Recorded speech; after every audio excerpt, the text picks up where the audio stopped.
mas eu tenho a alegria de ter aqui comigo hoje nesse vídeo um irmão muito querido, que é o Padre Duarte Lara, de Portugal, um grande exorcista, um homem de Deus que tem abençoado muito a nossa nação. Padre, muito bem-vindo, sua bênção. Deus abençoe, é uma alegria, Padre Adriano, estar aqui e estou mesmo contente e vir ao Brasil faz muito bem à minha alma. Para nós também, Padre. Eu dizia para o Padre que o ministério dele é uma bênção para nós, né? Nós, na Canção Nova, sentimos esse impacto e todo o povo aí do Brasil, mas o Padre também dizia que para ele faz muito bem. E é isso, né? As coisas de Deus são assim, né, Padre? A gente dá, a gente recebe, né? E a química do evangelho vai acontecendo, né? É verdade. Eu regresso sempre no avião, bem cansadinho, mas cheio de alegria e de paz. Que bom, Padre. Alegria ter o senhor aqui no Brasil e também no Desperta Brasil. A sua pregação, né, abençoou muitas pessoas que ouviram, né? Nós estamos gravando antes, gente, mas eu já estou profetizando porque eu sei que vai ser bom. Padre, mas para quem está em casa nos acompanhando, eu queria que o senhor falasse um pouco da sua história, da sua vocação, como o senhor descobriu esse chamado ao sacerdócio e também depois ao exorcismo dentro do sacerdócio. Certo, então, tentando não alongar muito, mas digamos que eu nasci numa família católica, praticante, não lembro de ter faltado nunca à missa ao domingo. Houve ali um momento importante que eu talvez tivesse uns 13, 14 anos, que eu lembro que durante a missa eu pensei, eu tenho que decidir se eu creio no que estou fazendo, porque a gente ajoelha, levanta. Foi um pensamento rápido, interior, ninguém sabe, não é? Mas rapidamente eu disse, não, eu creio. Isso ajudou-me muito porque depois, durante a adolescência, houve muitos momentos em que eu não tinha os meus pais por perto, por exemplo, estava de férias com os amigos, para ir para a praia, para fazer esporte, e eu continuei ainda à missa, e às vezes ia sozinho, não é? Porque eu queria. Mas, digamos que era ainda uma fé verdadeira, mas pequenina. E depois houve um segundo momento de um aprofundamento, que foi fazer um acampamento para jovens, em que me convidaram para ser animador. E os outros jovens que animavam comigo eram jovens de 19, 20 anos e os jovens que participavam eram mais ou menos entre os 15 e os 17. Eram idades próximas até. Sim.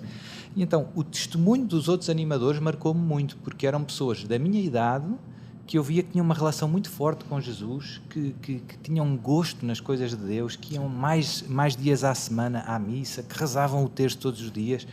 E eu fiz isso com 20 anos e eu até essa altura nunca tinha rezado o terço todos os dias. Em minha casa não se rezava o terço em família. Né? Tem-se muito amor a Nossa Senhora, muita coisa muito bonita, mas...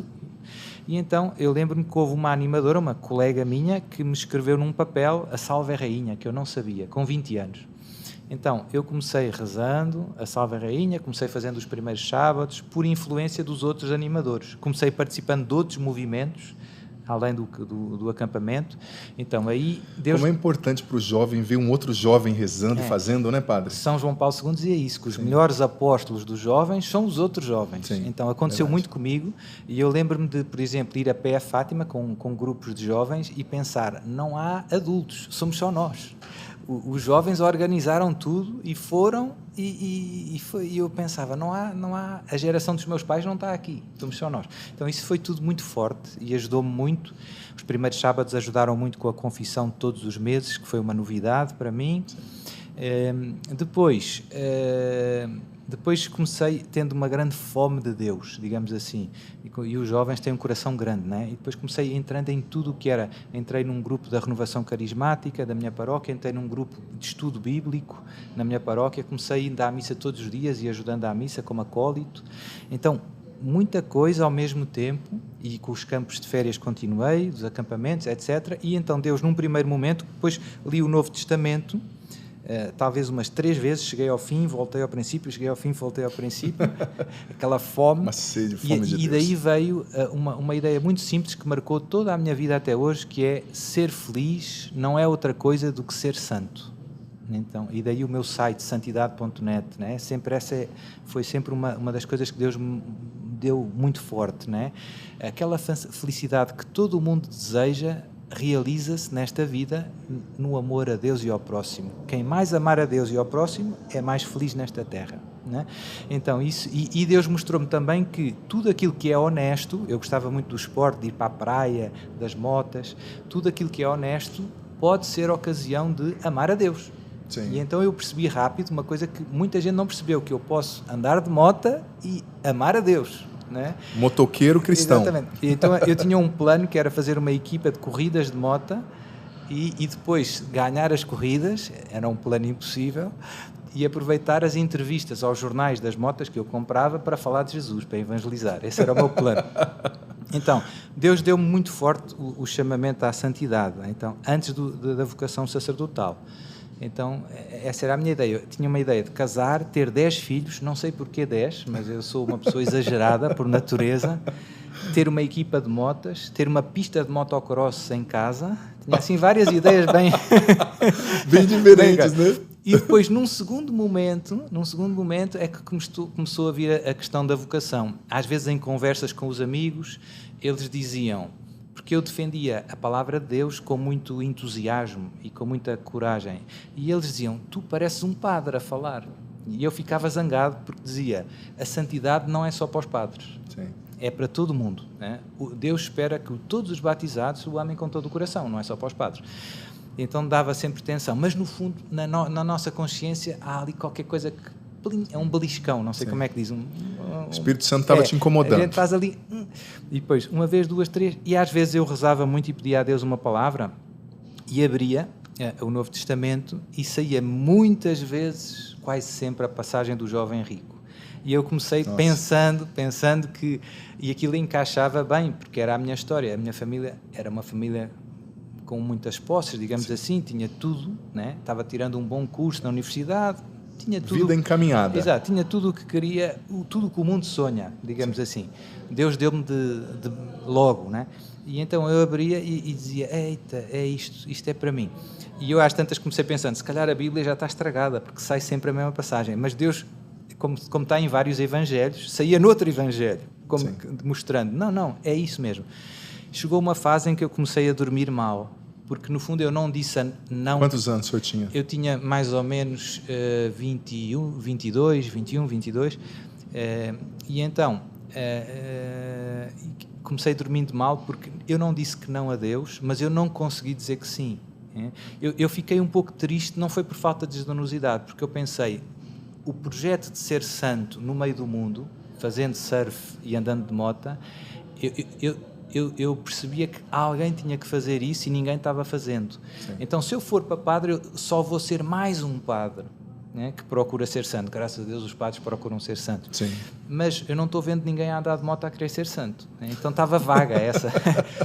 Então, quando veio a questão do sacerdócio, foi um pouco uma desilusão, não por falta de... por ser difícil, ou não era tanto isso, era, mas quem vai fazer o resto? Não é? Sim. E então, eu não disse que não a Deus, mas como é que eu ia te explicar? Havia uma inquietação interior, a imagem que eu uso muitas vezes é como... O boxe não é um desporto muito cristão, digamos assim, mas tem às vezes aqueles momentos num combate em que um lutador... já está muito cansado, já perdeu, e então começa-se defendendo e se tranca no canto. Não é? Sim, só apanhando. Então, isso era o que eu sentia espiritualmente. Eu sentia que estava já no canto, trancado, e que já não... Deus estava vencendo. Não, já estava na fase do eu desisto, não é? E então, houve uma noite que eu ajoelhei e eu disse na minha oração, antes de deitar-me, eu vou terminar os meus estudos, que eu estava estudando gestão de empresas, administração, e depois vou 1 ano para o seminário. Foi o acordo que eu fiz com Deus. E logo aí, essa noite eu comecei a dormir e senti uma paz enorme, né? E depois ainda faltavam alguns anos para terminar o curso. Foi o Espírito Santo na sua consciência. Foi logo, pronto. E depois eu decidi por obediência a Deus, eu não concordava, eu achava, não vai dar certo, eu tinha esperança que me expulsassem do seminário, mas depois Deus foi muito paciente, porque naqueles anos que faltavam para terminar o curso, eu comecei mudando de ideias e começando olhando para o sacerdócio com outros olhos e pensando, o sacerdócio é lindo, não é? Poder celebrar a missa, sim, confessar os pecados, é tremendo, não é? Sim. Quando a gente pensa na... E então, quando terminou os estudos, é que eu anunciei à minha família, aos meus amigos, foi assim uma bomba, um terremoto, e pronto, e fui, portanto, terminei em junho, em agosto comecei o seminário, foi logo tudo seguido. e em dezembro conheci o Padre Gabriel à morte e fui aos primeiros exorcismos. Né? Portanto, foi no tudo... começo, então, da sua trajetória no seminário, o senhor já conheceu o Padre Gabriel? Foi logo, foi também providencial. Uma amiga minha tinha organizado a tradução do livro do Padre Gabriel, o primeiro de todos, para português. Ela foi a Roma por causa da tradução do livro e me telefonou. Eu estava em Roma há 2 ou 3 meses. Sim. Tinha feito um curso de italiano já, e ela disse: Duarte, eu estou em Roma por causa do livro do Padre Gabriel, vou ter uma entrevista com ele, quer vir comigo? E eu disse: eu vou. O caminho da providência de Deus, né? E eu conheci-o e pedi-lhe para ir aos exorcismos, ele aceitou, e a partir daí... Como seminarista, o senhor já teve interesse de ir aos exorcismos? É um chamado, viu, gente? Eu correria. E foram 10 anos com ele. 10 anos acompanhando os exorcismos? 10 anos. Padre. 10 anos. E ali naquela época, como seminarista, o senhor já sentiu assim, um chamado a seguir aquele caminho também? Sim. Senti, pedi para o Padre Gabriel, logo no primeiro encontro, se ele me ensinava. Ele disse que não. Disse que eu tinha que ser pelo menos diácono. E eu perguntei se podia pelo menos ir assistir a um exorcismo. Então ele aceitou. E então depois comecei, como já sabia qual era o dia, o local, comecei indo e acabei ficando da equipe dos leigos que assiste no exorcismo, que seguram, os que abrem a porta, que encaminham as pessoas. Ficam rezando ali. Né? Portanto, fiz isso 7 anos como seminarista e depois 3 anos como padre, como jovem sacerdote. Depois, quando voltei para Portugal, para a diocese, o bispo nomeou-me exorcista.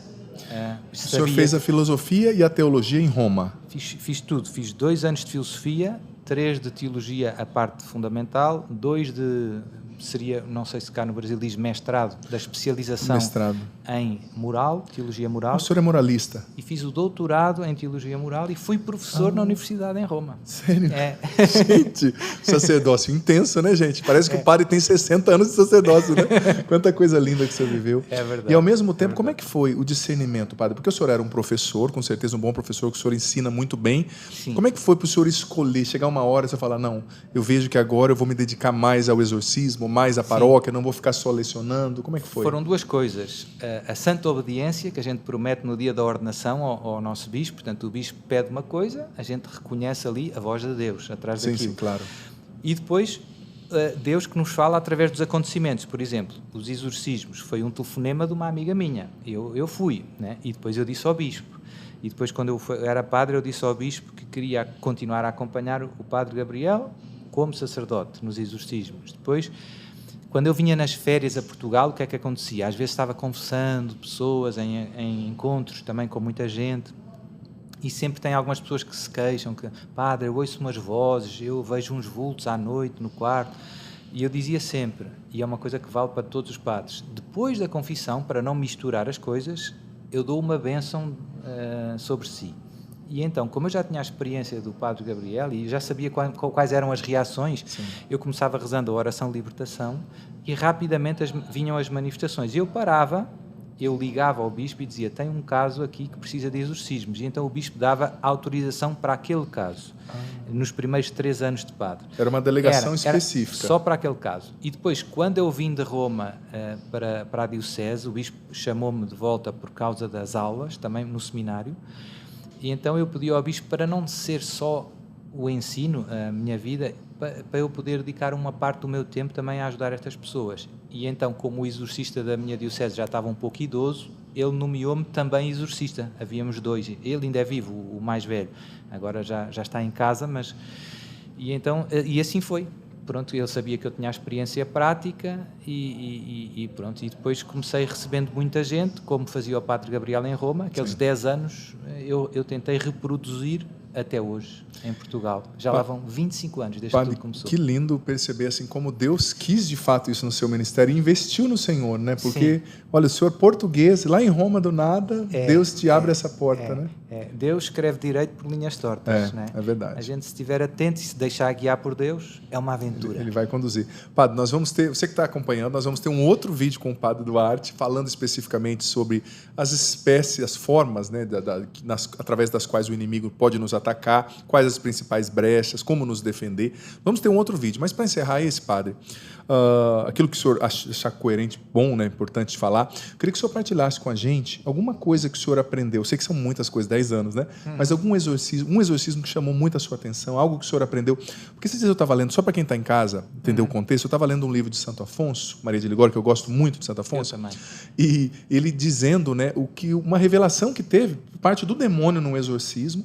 Por exemplo, a revelação foi a seguinte: o exorcista perguntou para o espírito ali o que mais atrapalhava a obra dele, né? E ordenou para que falasse. E o demônio, depois de relutar, falou: o que mais atrapalha é a confissão frequente. Sim. Me tocou tanto aqui no livro de Santo Afonso, eu até usei em pregação para jovens, falar: tá vendo como que confessar frequentemente é importante?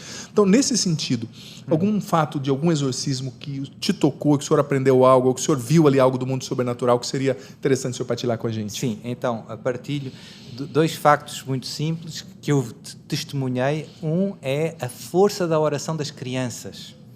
Então, às vezes tem casos em que está mal uma pessoa numa família, por exemplo, uma esposa, né? Vem o marido e às vezes vêm os filhos, e às vezes os filhos não têm só 7 anos ou 6 anos, né? E se o caso não for muito pesado e tudo, eu gosto de não esconder muito e não dramatizar. E ajudar toda a família a fazer parte do apoio humano e espiritual daquela pessoa que está mal. Sim. Né? E, portanto, eu catequizo o pai e a criança e tudo, e explico, e depois rezamos, e aquilo que contado parece uma coisa um bocado forte demais para as crianças, mas é bonito ver. Durante as orações de libertação, eu pedi à criança para rezar por a mãe e pôr as mãos, e o demónio reagia com muita violência. Sério? Portanto, isto para animar os pais, a oração das crianças chega ao céu muito rápido, né? Porque tem um coração muito sincero. As crianças não conseguem fazer teatro. Não existe hipocrisia, existe a humildade, né? Sim. E não é preciso longas orações, né? A criança queria que Deus ajudasse a mãe. Basta isso, não é? Pronto. Segundo caso, que também aconteceu uma coisa parecida, para vermos a força, eram 2 noivos, e ele era um caso bem pesado, dos mais graves que eu tinha. Eu tenho uma cama como os médicos, que nós chamamos uma marquesa, assim, uma cama baixa. Nos casos mais pesados eu tenho algumas pessoas a segurar. Tipo uma maca? É uma maca, tipo uma maca, né? Mas não tem rodas, né? E então a gente deita, prende um pouco os joelhos e tudo, pronto. E a coisa é assim um bocado animada. São raros esses muito pesados. Casos bem pesados. E então veio um... Desculpa, padre, a pergunta. Quantas pessoas para segurar uma pessoa que está tendo uma manifestação quando o caso é bem pesado? Pronto, eu diria 4 homens. 4 homens. É bom. Né? Por exemplo, no sábado passado, hoje é sábado, né? Na semana passada eu tive um caso pesado em que 3 homens, uma senhora de 1,60 m, 3 homens não conseguiam que ela passasse a porta. Caramba. E eram 3 homens, né? 3 homens fortes. Portanto, às vezes é difícil, não é? E às vezes eu até tenho medo que alguém se machuque, porque a senhora tem um braço fraco, não é? Fino. E os homens são homens, não é? Portanto, Sim. eu peço cuidado para não não magoar ninguém, não é? Estou sempre dizendo, cuidado para não magoar ninguém. Pronto, mas esse caso era um caso que eu tive um pouquinho de medo, porque era um homem forte da academia, não é? Bem musculado, forte, novo. Malhado. Eu nunca tinha tido um desses. E eu pensei, ele entrou, e eu não tinha muitos assistentes nesse dia. E eu pensei, e agora? Meu Deus! E agora? Vou apanhar. A gente começou a rezar e era um caso pesadão. E agora? E então foi uma grande lição, porque a noiva dele, ele deitado, ela rezava com ele, impunha as mãos e rezava, e quase que chorava rezando, foi muito comovente, e ela controlava o demónio não tinha força contra aquela oração. Foi impressionante, e foi a mão de Deus, porque se não houvesse esta ajuda, não tinha sido, eu teria que parar. Sim. Raramente aconteceu nestes anos eu ter que parar, às vezes aconteceu uma ou outra vez porque não havia condições mínimas, né? Mas pronto, naquele caso foi impressionante, não estava à espera, né, de ver aquilo. Então a força do amor, e fez-me lembrar um caso que eu vi na internet, que uma vez um satanista aproximou-se de uma jovem muito nova, 16 anos, começou fazendo feitiços para ver se a seduzia, não conseguiu, começou aproximando-se e ela ia à missa todos os dias de manhã. Então ele começou a ir à missa fingindo que era um jovem católico também. Mas ele estava interessado na moça. E ele começou sentindo-se mal na missa e ela começou tendo compaixão dele e começou tendo manifestações na missa. Então foi para o exorcista e ela depois acabou gostando dele e ajudando. E então, quando ela chorava e caíam lágrimas, as lágrimas queimavam no processo, não é? Portanto, para vermos a força da oração quando há amor. É, que portanto, lindo, são tudo cenas que marcam muito. Sim, sim. Quando se vê. Eu imagino, 10 anos, né, de ministério, com certeza muita história linda para contar. Mas ó, você que está aí, permanece com a gente. Melhor, aqui na descrição você vai encontrar o link para o outro vídeo. Já já a gente vai voltar para falar mais sobre exorcismo, sobre essas realidades que são tão importantes, gente. Porque Deus é real, mas o demônio também é real. E ele quer que a gente creia que ele não existe. Então, ele existe, a gente tem que aprender como nos proteger dele. Padre, você poderia nos abençoar, por gentileza? Com certeza. Oremos. Senhor Pai Santo, derramai sobre todos nós a vossa poderosa bênção, que o Espírito Santo venha com poder e inunde os nossos corações, nos guie em todas as nossas escolhas, nos defenda de todos os ataques e ciladas do inimigo e nos encha, nos santifique com o amor, com a paz, com a alegria que vem do céu. Em nome do Pai, e do Filho e do Espírito Santo. Amém.